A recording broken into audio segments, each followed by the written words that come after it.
우리 건국대 학생 여러분,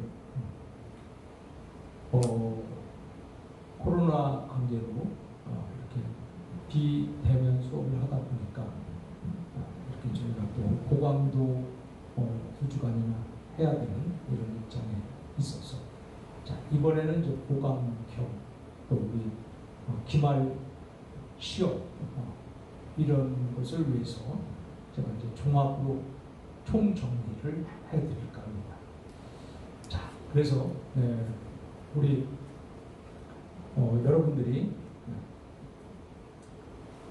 이 강의를 통해서 여러분들이 잘 들으시면 기말고사를 치르는데 큰 어려움이 없을 줄로 압니다. 그래서 오늘 기말고사를 위해서 제가 총정리를 한번 해드리려고 합니다. 자, 제일 먼저 우리가 사회복지 행정이다. 그러면 사회복지 행정에서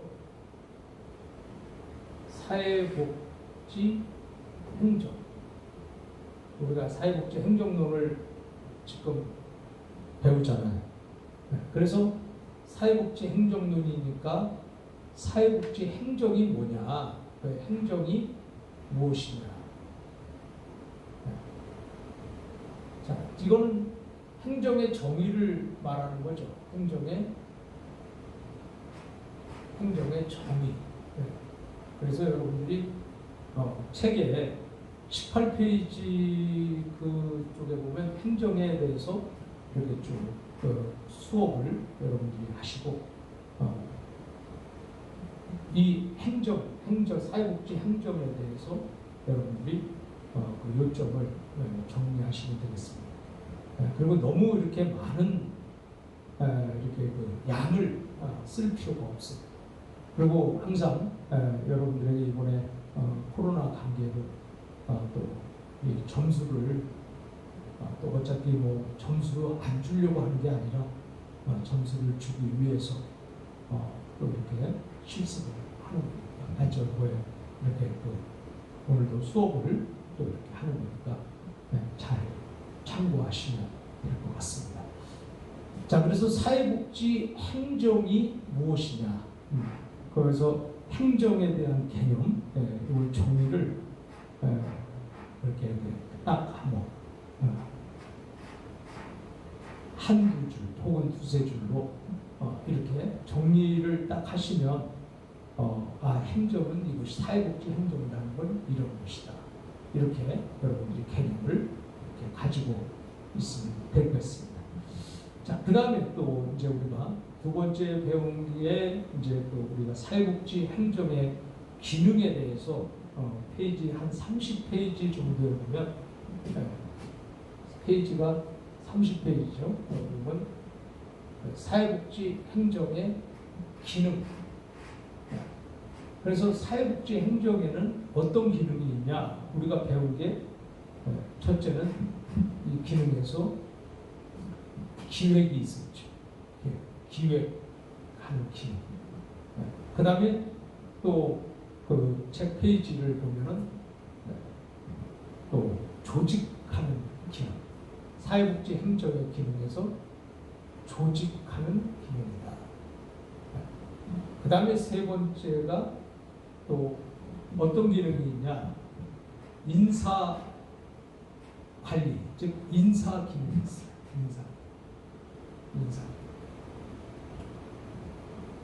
그 다음에 이제 또 사회복지 행정의 기능이 지휘를 하는 거잖아요.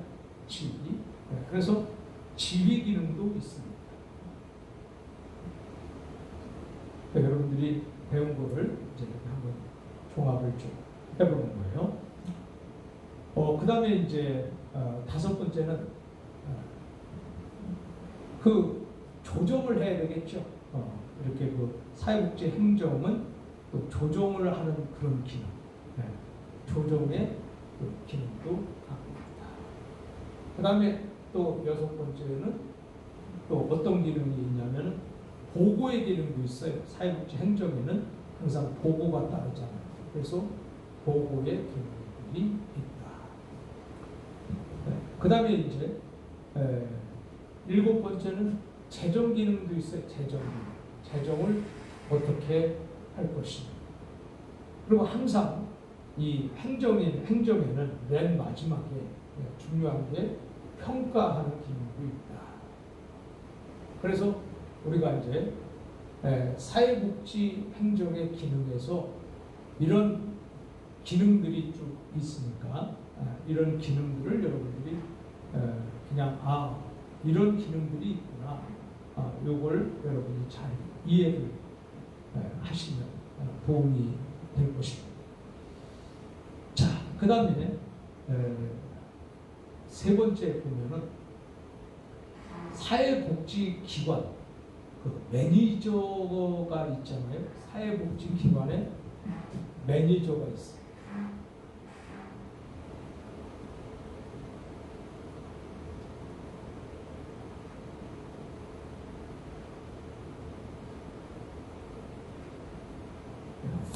그래서 사회복지기관의 그 매니저의 기능, 매니저는 어떤 기능을 갖고 있냐. 이 기능이라고 하는 것은 그 어떤 일을 할 수 있는 어떤 기술이죠.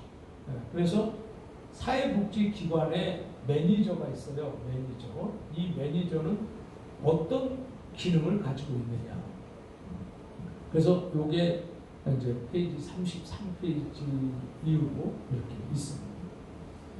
자, 그러면 사회복지기관의 매니저는 세 가지 기능을 갖고 있어요. 이렇게 세 가지 기능을 갖고 있다.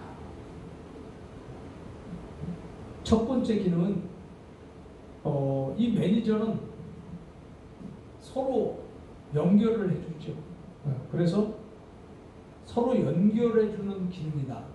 그래서 인간과 인간을 상호 연결해줍니다. 그래서 인간 상호 연결해주는 기능이다. 이런 기능을 갖고 있다고 여러분들이 수업에서 아마 들었을 것입니다. 그래서 사회복지기관의 매니저는 서로 연결해주는 연결이에요. 연결 기능이 있다. 그 다음에 이제 두 번째는 정보에 관한 거죠. 정보 관련에 대해서 기능이 있는 거예요. 정보 관련. 정보 관련 기능. 그래서 정보 관련 기능을 갖고 있다. 매니저는 그래서 정보를 이렇게 많이 클라이언트에다가 제공을 또 해주고, 그 다음에 이 매니저들은 또 사회복지관에 있는 이 정보들을 활용을 할 수 있어야 되고, 그래서 정보 관련 기능이 있습니다. 이제 그 다음에 이제 마지막에는 이 매니저는 최종적으로 어떤 일을 결정하잖아요. 그래서 결정자 기능이에요. 그래서 사회복지기관의 매니저가 하는 그 기능은 세 가지: 인간 상호 연결 기능, 그 다음에 정보 관련 기능, 그 다음에 결정자 기능, 이런 것들이 있습니다. 자, 그래서 사회복지 행정에 대해서 여러분들이 나름대로 한번 정의를 세워보고요. 그 다음에 또 사회복지 행정의 기능들을 한번 살펴보시고요. 그 다음에 사회복지기관의 매니저는 또 어떤 기능을 가지고 있는지 이런 것들을 여러분들이 이렇게 잘 살펴보시기를 바랍니다. 자, 그 다음에 이제 또 우리가 네 번째 보면은 지우겠습니다.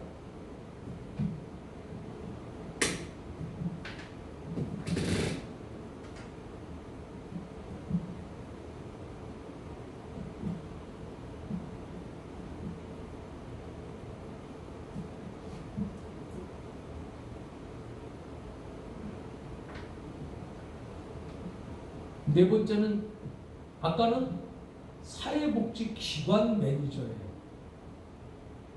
기능. 이번에는 사회복지기관의 그 매니저는 어떤 역할을 하는지. 그래서 사회복지기관의 매니저는 어떤 역할을 하냐. 아까는 기능을 살펴봤고요. 이번에는 사회복지기관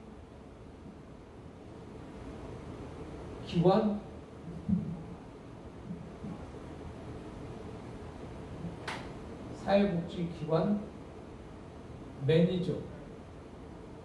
이 매니저는 어떤 역할이 있는가? 매니저가 하는 일이 있을 거 아니에요. 그래서 그 매니저는 여러 가지 일을 하죠. 제일 먼저 보면은 매니저가 조직을 해야 되겠죠. 조직을. 그 다음에 이제 두 번째는 그래서 조직을 하는 조직가로서의 역할. 그리고 두 번째는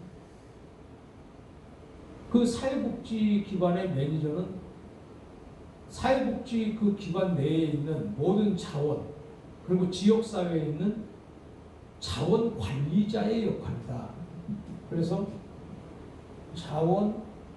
자원들을 관리하는 거죠. 그래서 자원 관리자의 역할을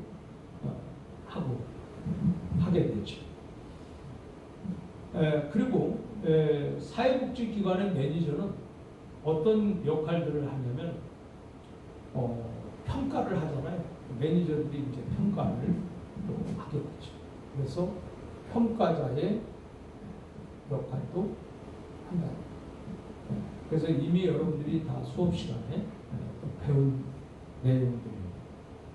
그래서 이제 지금 우리가 1장에서부터 지금까지 배운 모든 그것들을 이렇게 중요한 부분들을 지금 이렇게 제가 체크를 해드리고 요약 정리를 해드리고 있습니다. 자, 그래서 또 네 번째는 정책 실무자로서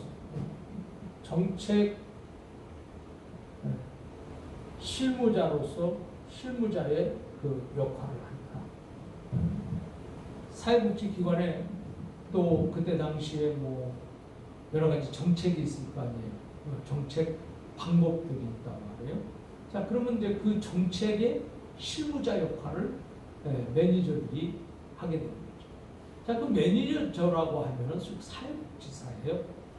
그래서 사회복지사들이 이렇게 이런 기관에서 이런 역할을 한다는 거예요. 그 다음에 이제 또 때로는 클라이언트를 위해서 변호자의 역할을 해야 될 때가 있어요.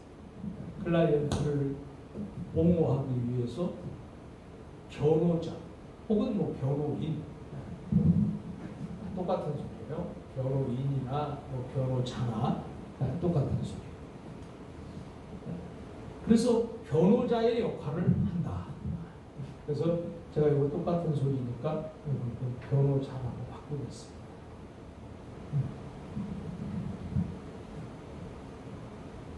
클라이언트를 대변해 주는 거죠. 그래서 이런 역할들을 한다는 거예요. 그 다음에 이제 또 사회복지기관의 매니저는 또 슈퍼바이저의 역할도 하잖아요. 슈퍼바이저가 2급을 받은 사람은 5년, 1급을 받은 사람은 그 사회복지 경력 3년. 이런 사람들은 또 슈퍼바이저로서 역할을 한단 말이에요. 그래서 사회복지기관에서 매니저 하면 아까도 얘기했지만 사회복지사를 말해요. 그 매니저들이 슈퍼바이저도 한다.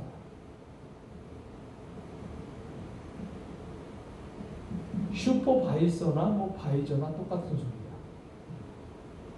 그래서 슈퍼바이저의 역할을 하죠. 그래서 사회복지 실습생들을 지도하기도 하고 또 이렇게 또 자기 밑에 있는 직원들에게 또 슈퍼바이저를 하게 됩니다. 그리고 이제 또 마지막에는 사회복지기관에서 사회복지사들, 즉 매니저들은 어떤 일을 촉진해 나가는 촉진자로서의 역할을 해요.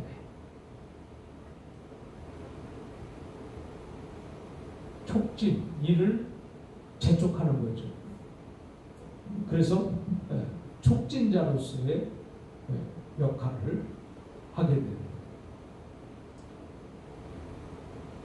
자, 이렇게 해서 사회복지기관의 매니저들은 어떤 일을 하는가?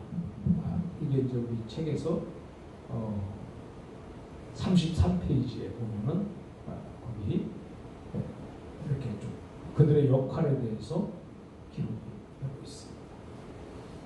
자, 이렇게 이제 사회복지기관의 매니저의 역할을 살펴봤으니 또 다음에 또 우리가 살펴볼 게 있습니다.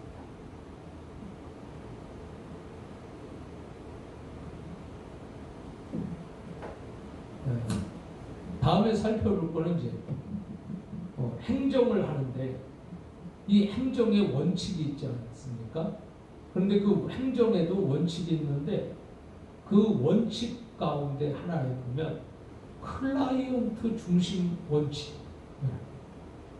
또 물론 여러 가지 원칙이 있지만은 그러나 이제 이 책에서 강조하고 있는 것은 클라이언트 중심 행정의 원칙이라는 것이 40페이지쯤에 있습니다. 클라이언트 중심의 행정입니다.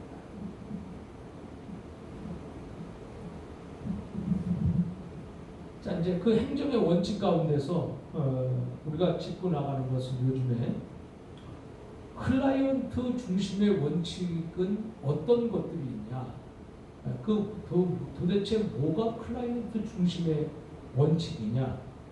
그 원칙은 첫째, 클라이언트를 존중해야 되는 거죠.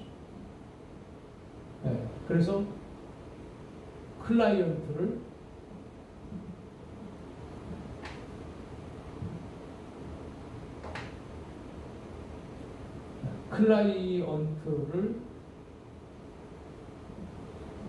존중해 줘야 된다. 그래서 클라이언트 존중해 주는 그런 원칙이에요.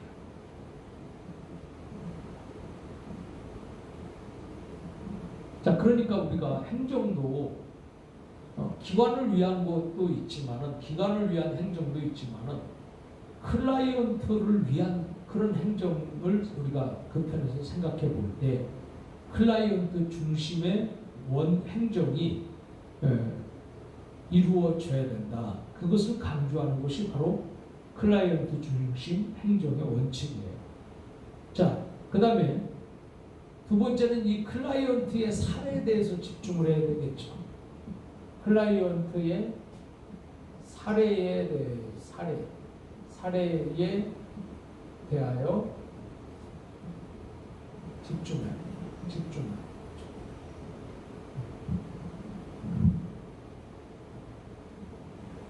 그 클라이언트들에게는 여러 가지 사례가 있잖아요. 그래서 클라이언트들에게 있는 사례들, 이런 데 집중을 하면은 당연히 클라이언트 중심의 행정이 이루어지지 않겠는가, 그렇게 생각을 해보고, 또 클라이언트 중심의 행정을 하다 보니까 클라이언트를 위해서 불가능의 도전을, 불가능한 것이지만은 그러나 도전을 해보는 거예요. 그래서 불가능에 도전을 하는 거죠.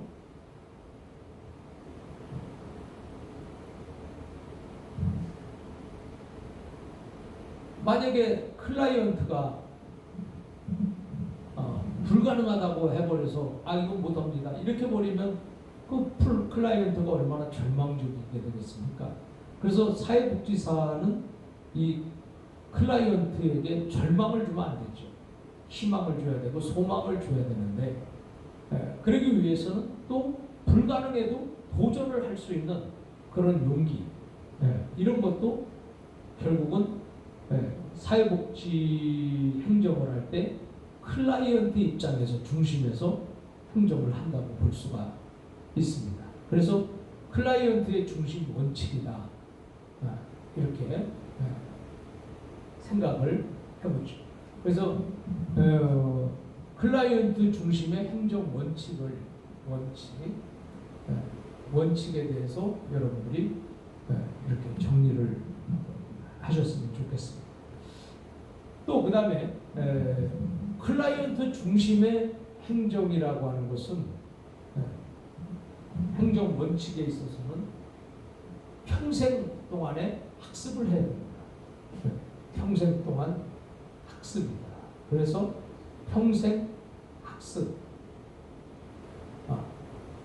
이것이 이렇게 클라이언트 중심의 행정 원칙이다. 이렇게 볼 수 있어요. 자, 그래서 우리는 이제 또 이렇게 5번째 클라이언트 중심의 행정 원칙에 대해서 이렇게 4가지를 살펴봤습니다. 자, 이런 것들을 여러분들이 한번 이렇게 잘 정리를 하시면 될 것 같습니다. 그 다음에 이제 6번째는 제가 지우겠습니다.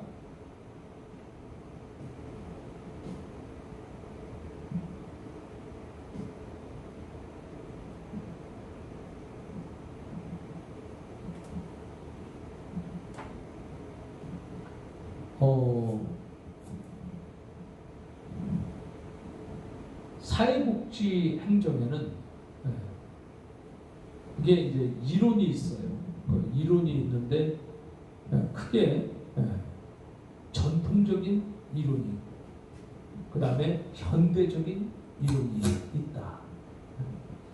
자, 그래서 우리는 이제 페이지 70페이지 여러분의 책 페이지 70페이지를 보면은 사회복지 행정에서 전통 이론 그러니까 사회복지 행정의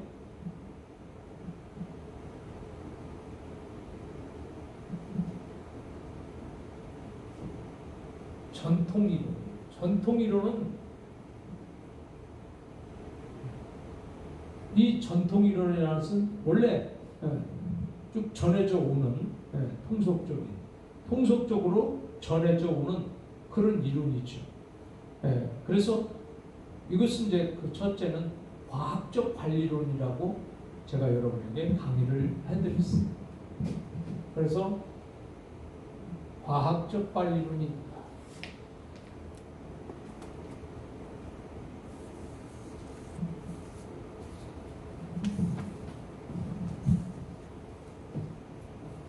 그래서 이 사회복지 행정이 과학적으로 관리돼야 된다는 그런 이론이고요.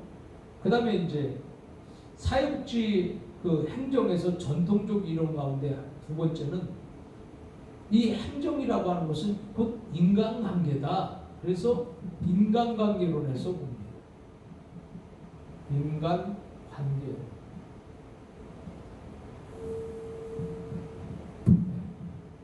자, 그래서 인간관계론을 우리가 관심을 한번 가져야 돼요. 그래서 사람과의 관계에서 행정이 이루어지는 것이다. 그래서 사회복지 행정의 전통적 이론 가운데서 2번째가 인간관계론이 있죠. 그 다음에 이제 3번째는 관료제가 있습니다. 관료제론이라고 해서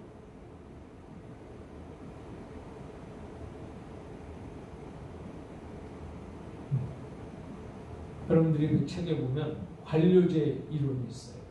관료제 이론, 관료제론이라고 해도 맞는 것이에요. 그래서 관료적인 그런 이론이 있다. 그 다음에 이제 우리가 사회복지 행정론에서 전통적 이론 가운데 4번째는 시스템 이론이 있어요. 그래서 시스템 이론. 그래서 하나의 행정을 시스템으로 보는 거죠.